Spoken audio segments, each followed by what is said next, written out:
माझ्या भीमसैनिकांना एवढंच सांगतो की कुठल्या पण क्षेत्रामध्ये असू द्या, कुठलं पण पद असू द्या, छोटं मोठं, त्या ठिकाणी आपल्याकडे बघण्याचा दृष्टिकोन अलग आहे. त्या लोकांकडे, त्या लोकांमुळे आपण खचून न जाता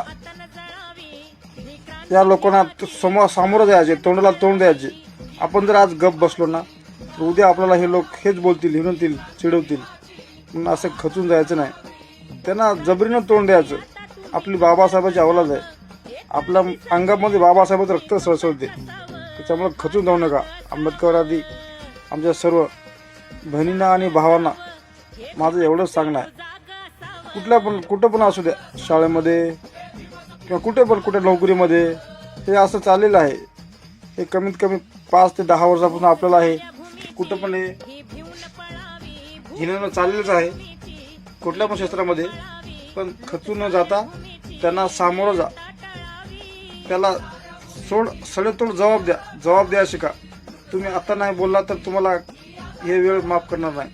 आपली पिढी म्हणून अशीच गुलाममध्ये जाणार. त्याच्यामुळे बोलल्याशिवाय पर्याय नाही. कशाला भांडणं करायचं असं नाही, बोलावंच लागते. पुढच्या माणसाला जबाब द्यावाच लागते आपल्याला, असं आहे ते.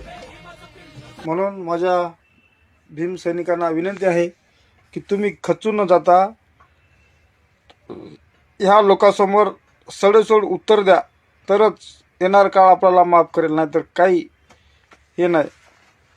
एवढंच मी बोलतो आणि थांबतो. जय भीम, जय संविधान, जय भारत.